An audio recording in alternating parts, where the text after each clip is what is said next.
안녕하세요. 오늘 저희가 같이 파헤쳐볼 자료는요. 두 번의 창업을 모두 성공시킨 한 사업가의 책, 선한 창업가의 일부입니다. 자료를 보내주시면서 과연 창업가는 만들어지는 걸까요? 아니면 태어나는 걸까요? 라는 아주 근본적인 질문을 던져주셨어요. 이게 사실 많은 분들이 고민하는 지점이잖아요. 그렇죠. 특히 이 책의 저자는 아주 단호하게 이야기합니다. 창업가는 만들어지는 관리자와는 종자가 다르다. 태어나는 개척자에 가깝다고요. 와, 종자가 다르다는 표현까지 쓰는군요. 네, 이게 단순히 성공의 기술을 말하는 게 아니고요. 세상을 보고 문제를 해결하는 방식 자체가 근본적으로 다르다는 주장이라서 꽤 도발적입니다. 맞아요. 저도 읽으면서 이건 그냥 성향 차이가 아니라 거의 다른 종족을 설명하는 것 같다는 느낌을 받았거든요. 오늘 저희는 이 저자의 생생한 경험담을 현미경처럼 들여다보면서 그가 말하는 창업가의 DNA라는 게 대체 무엇인지, 그리고 그게 정말 타고나야만 하는 건지 한번 집요하게 파고들어 보겠습니다. 아마 저자의 주장에 동의하시던 안 하시든 창업이나 새로운 프로젝트를 구상하는 분이라면 분명 큰 자극을 받으실 겁니다. 그럼 이 개척자의 여정을 한번 따라가 보죠. 저자가 창업의 본질을 설명하면서 정말 강렬한 비유를 하나 쓰더라고요. 아, 그 곱셈 이야기 말씀이시죠? 네, 맞아요. 곱셈이요. 우리 인생이 보통 덧셈이나 뺄셈이라고 생각하는데 창업은 곱셈의 영역이라는 거죠. 이게 성공하면 자산이 정말 기하급수적으로 늘 수 있지만 반대로 딱 한 번만 삐끗해도 모든 게 0이 될 수 있다는 말이잖아요.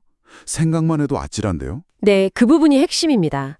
저자가 직접 인용한 문장이 아무리 많은 것을 가지고 있어도 0을 곱하면 0이 된다는 거거든요. 아, 그동안 쌓아온 경력, 자본, 명성, 모든 것을 한순간에 이룰 수 있는 게임이라는 걸 명확히 하는 거죠.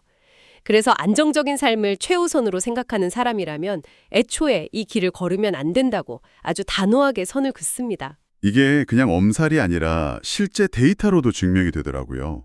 일반 기업의 10년 생존율이 한 30% 정도인데 소위 잘 나간다는 첨단 기술 기반 스타트업은 오히려 더 낫죠? 생존율이 10%에 불과하대요. 맞아요. 처음 몇 년은 투자금으로 어떻게든 버티지만 결국 시장의 냉혹한 검증을 거치면서 10곳 중 9곳은 사라진다는 거죠. 와, 9곳이요. 그렇죠. 그 통계를 보고 나면 이런 생각이 들 수밖에 없습니다. 아니, 이렇게 위험한 곱셈 게임에 도대체 뭘 믿고 뛰어들라는 거지? 이 질문에 대한 저자의 답이 바로 기본값입니다. 기본값, default value. 네, 곱셈을 하려면 당연히 곱셈의 대상이 되는 기본 숫자가 있어야 하니까요. 저는 이 기본값이라는 표현이 정말 와닿았어요. 보통 창업하면 번뜩이는 아이디어나 불타는 열정 같은 걸 먼저 떠올리잖아요. 그렇죠. 그런데 저자는 그보다 훨씬 냉정하게 이게 망해도 나는 괜찮은가? 나에게 돌아갈 곳이나 다시 시작할 기반이 있는가? 이런 현실적인 안전망부터 점검하라고 말하는 거잖아요. 정확합니다. 아주 현실적인 이야기죠. 저자의 첫 창업이었던 소프트웨어 회사를 예로 들면 그때의 기본값은 두 가지였습니다. 네. 하나는 누구에게도 뒤지지 않을 기술력, 그리고 또 하나는 설령 실패하더라도 이 기술로 언제든 다시 취업할 수 있다는 자신감이었죠. 아, 그 자신감이 중요했겠네요. 네, 이 두 가지가 있었기에 과감한 곱셈에 도전할 수 있었던 겁니다. 두 번째 창업은 완전히 달랐죠. 캐나다 원주민을 위한 농산물 유통회사였는데 이건 IT랑은 전혀 상관없는 분야였고요. 맞습니다. 그래서 이때의 기본값은 첫 번째와는 완전히 달랐어요. 바로 첫 창업을 성공시키면서 얻은 자본과 한번 회사를 일으켜본 창업 경험 그 자체였죠. 아하, 전문성은 거의 제로에 가까웠지만 이 강력한 기본값 덕분에 초기 운영 미숙이나 여러 실수를 버텨낼 수 있었고 결국 4년 만에 흑자 전환에 성공합니다. 이 두 가지 사례를 보니 확실히 이해가 되네요. 결국 저자가 말하는 건 당신의 비즈니스 모델이 얼마나 화려한지가 아니라 당신이 곱셈에 사용할 기본값은 무엇인가? 이 질문에 명확히 답할 수 있어야 한다는 거군요. 바로 그거죠. 만약 내 기본값이 1 이하라면 거기에 아무리 대단한 수를 곱해봤자 결과는 더 작아질 테니까요. 그렇죠. 무작정 뛰어들기 전에 내가 가진 가장 강력한 무기, 즉 나만의 1 이상이 되는 기본값이 무엇인지 냉철하게 파악하는 과정이 반드시 선행되어야 한다는 겁니다. 그 기본값이라는 게 결국 내가 이 위험한 곱셈 게임의 판돈을 감당할 수 있는가에 대한 답이겠네요. 그런데 이런 생각을 하다 보면 또 다른 질문이 생겨요. 이렇게 위험한 게임인 걸 알면서도 기꺼이 뛰어드는 사람들은 애초에 저희 같은 사람이랑은 좀 다른 종류의 인간이 아닐까 하는 생각 말이죠. 이게 바로 저자가 말하는 핵심, 창업가는 태어난다 라는 주장과 직결되는 거겠죠. 네, 바로 그 지점입니다. 저자는 창업가를 비즈니스 개척자라고 부르면서 안정된 시스템을 관리하는 관리자와는 사고방식 자체가 다르다고 설명합니다. 개척자와 관리자 가장 큰 차이점은요. 관리자는 구체적인 계획과 데이터가 있어야 움직이지만 개척자는 일단 움직이면서 생각한다는 거예요. 잠깐만요. 움직이면서 생각한다는 건 그냥 들으면 그럴싸하지만 사실 계획 없이 무작정 시작한다는 말처럼 들리기도 하거든요. 네, 그렇게 들릴 수 있죠. 제 직업이나 살아온 경험에 비추어 보면 계획 없이 시작하는 것만큼 위험한 일도 없는데 말이죠. 저자는 이걸 어떻게 정당화하나요? 아주 좋은 질문입니다. 많은 분들이 그렇게 생각할 수 있죠. 저자는 이렇게 설명합니다. 개척자는 불확실성 자체를 두려워하지 않는다고요. 불확실성을요? 네. 일단 움직여보면 길이 보이고 그 길을 따라가다 보면 또 다음 할 일이 보인다는 믿음이 있다는 거죠. 이걸 가장 극적으로 보여주는 사례가 바로 저자가 캐나다에서 직접 제재소를 지은 이야기입니다. 아, 그 이야기요. 정말 영화 같았어요. 목공은커녕 목재 사업에 대한 경험이 전무한 상태에서 제재소를 짓겠다고 결심한 거잖아요. 네. 심지어 처음에는 사업에 대한 직감조차 없었다고 합니다. 직감도 없이요. 네. 그래서 뭘 했냐면 2, 3년 동안 그냥 경험을 쌓습니다. 유튜브를 보면서 독학하고 알래스칸 소밀이라는 최소한의 장비를 사서 직접 나무를 잘라보는 거죠. 아, 직접 몸으로 부딪혔군요. 그렇죠. 그걸로 테이블도 만들고 의자도 만들면서 나무가 어떻게 뒤틀리고 쪼개지는지, 어떤 나무가 단단하고 무른지 같은 지식들을 책이 아니라 몸으로 직접 배웁니다. 말 그대로 이론이 아니라 체득을 한 거네요. 맞습니다. 그렇게 삽질과 배움을 반복하다 보니 3년쯤 지나서야 이 사업 되겠다 하는 직감이 생겼고 그때 비로소 제재소 건축을 시작했다고요. 그런데 네. 여기서 모두를 놀라게 하는 지점이 나오죠. 네. 바로 제재소 같은 큰 건물을 지으면서 세부적인 설계도면이 없었다는 겁니다. 아니, 건물에 설계도면이 없다는 게 말이 되나요? 저 같으면 불안해서 벽돌 한 장도 못 올렸을 것 같은데요. 하하, 그렇죠. 그건 개척이 아니라 거의 무모함에 가까운 거 아닌가요? 바로 그게 관리자와 개척자의 차이라는 겁니다. 당연히 실수도 하죠. 어떤 실수를요? 대표적인 예가 2층에 목재를 보관할 공간을 만들었는데 경험이 부족하다 보니까 버팀목을 좀 약하게 설치한 거예요. 아, 나중에 목재를 쌓아 올리니까 그 무게를 이기지 못하고 버팀목이 활처럼 휘어버렸죠. 우와. 하마터면 2층에 쌓아둔 목재가 전부 1층으로 쏟아질 뻔했네요. 저 같으면 거기서 역시 전문가는 다른 거구나. 내가 할 일이 아니었어 하면서 사업 접을 생각부터 했을 것 같습니다. 대부분 그렇겠죠. 하지만 저자는 이걸 실패로 보지 않습니다. 오히려 이 정도 무게를 버티려면 이 정도 굵기의 버팀목이 필요하구나 라는 귀중한 데이터를 얻은 과정으로 생각하죠. 와, 관점이 완전 다르네요. 그러면서 이런 말을 합니다. 실수를 통해 배우면 된다.